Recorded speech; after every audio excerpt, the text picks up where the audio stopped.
Prečo, Bože? Prečo? Čo budem teraz robiť?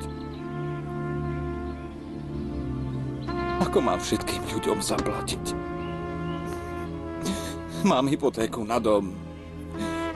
Aj na statok, aj na úrodu. Poslal som ti všetky peniaze.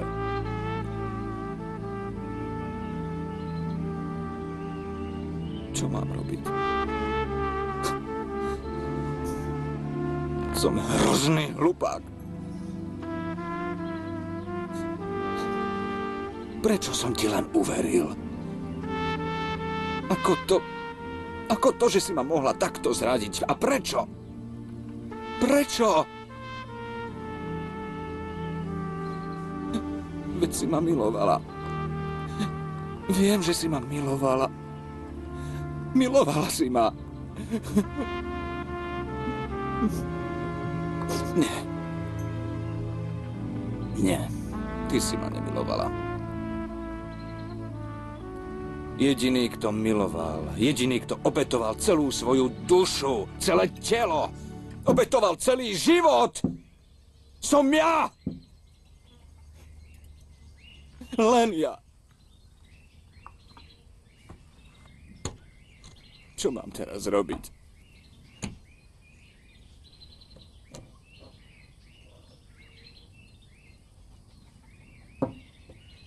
Musím ťa zabiť.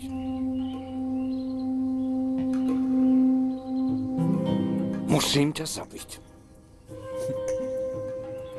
Nech mi k tomu Boh žehná. Nech mi požehná.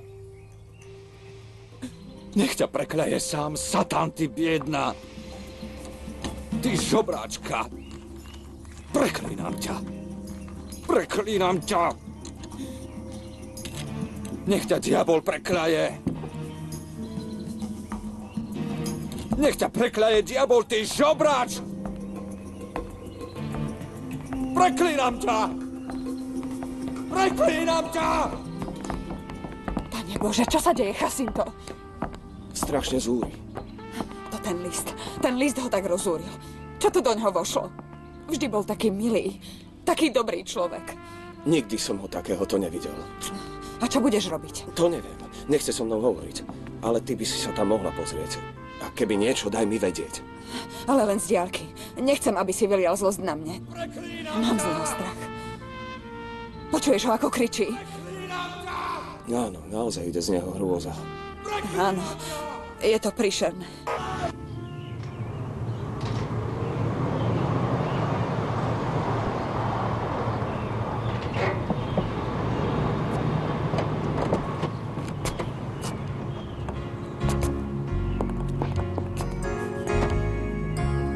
Tak čo ty na to, Juan? Snáď sa u nás doma budeš zasa cítiť dobre. Samozrejme, otci. Virginia, poď dole, už prišli. Už idem, teta. Tak si rád, že si doma v Mexiku, nie? No, pôjdeme dovnútra, poď. Už nás určite netrpezlivo čakajú. Dobrý deň. Dobrý deň. Ten let 8975 do Guadalajary odletí na čas. Áno, nástupí o 15 minút. Ďakujem pekne. Nie za čo, dovidenia. Synáči, konečne si tu. Výborne, tak a teraz už nebudeš mať žiadny dôvod na smútok. Vidíš, náš syn je tu a prisahal, že tento raz už zostane. Naozaj tu chceš zostať? Áno, mami, sľubujem ti. Navyše, dal som výpoveď, tak sa tam nevrátim. No iba ak tak na svadobnú cestu, keď sa ožením.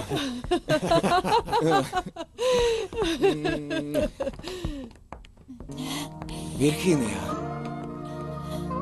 To nie je možné. Veľmi ti to pristane. Úžasné. To áno. Prosím ťa, nechaj to. Naozaj ti to veľmi... Ale... Kde je Veronika? No, tá príde o chvíľu. Vieš, šla na nejaký casting. Á, to je naša umelkyňa. Určite to nie je také hrozné. A veď uvidíš, ako sa správa, ako sa oblieka a ako hovorí. Nie, Veronika je úžasná. Problém je v tom, že tvoja mama sa nemôže zmieriť s jej túžbou stať sa slávnou herečkou. Túžbou. A vedľa koho si sedel v lietadle, chlapče, bola pekná. Ten tvoj otec. Nie, letel som s Mexičanom, ktorý tam žil. A nejaký kamarát. Nie sme kamaráti, skôr len známi. Priletel iba na týždeň. Jeho jediným príbuzným je brat, býva v Chalisku. Aha, Takže na letisku len presadol na iné lietadlo. do Guadalajary. Áno. No a potom pôjde ďalej na statok, ktorý leží v horách. Aha. Myslím, že je to opustený statok a jeho brat ho chce opraviť. No a ten známy chce bratovi nejako pomôcť. Isté, vidiek je pekný, keď tam človek ide na dovolenku, ale žiť tam to nie. Všade je veľa prachu a je to nepohodlné.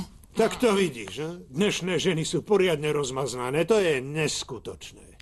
Mne by sa páčilo bývať na našom ranči. Mne tiež. No ale to je niečo iné. Ty si žil v Európe ako kráľ, takže teraz môžeš bývať kdekoľvek. No ja neviem. Veľa ľudí si myslí, že sa z nich zo dňa na deň stanú veľkí boháči. Predtým hľadali zlato v baniach, alebo riekach, alebo podobne. No mimochodom, asi tak pred rokom u mňa pracoval veľmi pracovitý mladík a ten si myslel, že na vidieku nájde šťastie. No? Počuj, nemohol by to byť brat toho kamaráta, s ktorým si sem priletel?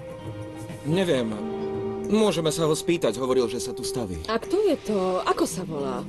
Je to Demetrio Asunsovo. Aha. A toto letiek. Áno, ďalej. Doktor, Čo tu chceš? poďte sa pozrieť na pána. Na pána Ricarda? Áno. A čo mu je? No, ja neviem, zrazu sa začal správať ako blázon. Opil sa, kričí a rozbíja, čo mu príde pod ruku. Čože? Ricardo? Áno. Asi si tým istý. To si myslíte, že by som sem chodil pre nič za nič? Nie, ty hlupák. Čo sa mu mohlo stať? To ja neviem, ale on dostal nejaký list. A, dostal list. Dostal list. A ten list je určite od ženy. Nečítal som ho. Tie vrahine s dlhými vlasmi. Tie maskované diablice. Pane Bože. Ideme. Čakám na cestu. Dovidenia. Demetrio Asunsolo. Ja som Demetrio Asunsolo. Aha. Ricardo chcel, aby som sa o teba postaral. Som učiteľ Agire. Ricardo, kamarát, a som ti úplne k službe. Veľmi ma teší. Mňa teší? Ďakujem, že ste po mňa prišli. Nie za čo. Niečo ti poviem. Tvoj brat sa na teba strašne teší. A prečo neprišiel Ricardo? Neprišiel, pretože je stále u seba na statku. Bude lepšie, ak ťa k nemu odvezem však. Ale teraz pôjdem po batožinu. Čo ty na to? Vieš, tam vzadu mám auto. Vraj na mňa bude čakať, až zbohatnem. Pretože iba tak si ma budem môcť vziať. Nechcela, aby som jej poslal peniaze. Vraj ich investuje, aby som zbohatol ešte skôr.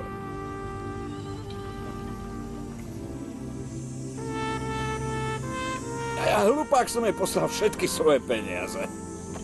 Nech žije Ricardo Platás.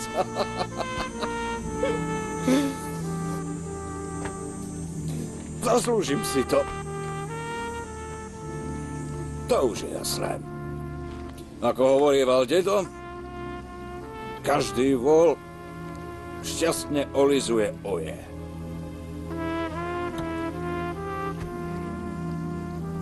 Tak kde si?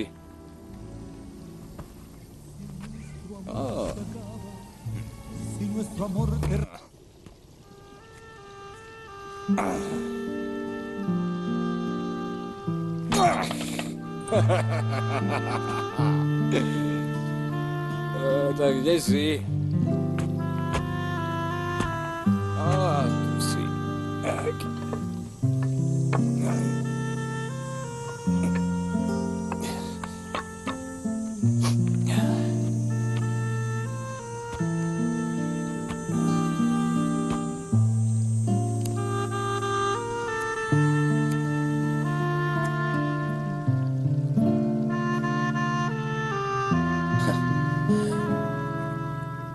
Zhoríš. Zhoríš. Zhnieš.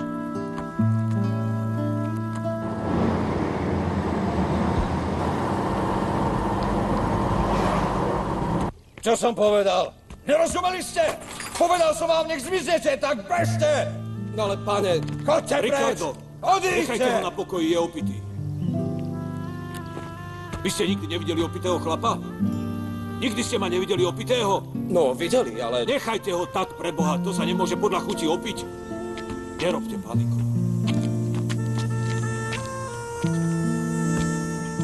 Poďme do Jadira.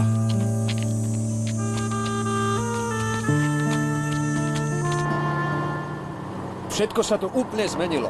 Áno, Táto cesta tu nebola. presne tak nebola. Urobili ju nedávno. Tak rozprávajte, čo vlastne robí Ricardo na statku? Vieš, on hovorí, že musí byť pri poliach, aby bola dobrá úroda, vieš? Tak hovorí. On žije na statku? Presne tak, pane. Páni, nebol čiastočne zbúraný? Čiastočne áno. Ale tuším si tam už zvykol. Takže my pôjdeme na ten statok. Presne tak, pane. Už som dosť unavený, neviem, ako sa tam ide. Á, len sa neboj. Oddychneme si v El Arenale a určite tam natrafíme na niekoho, kto nás tam zavezie.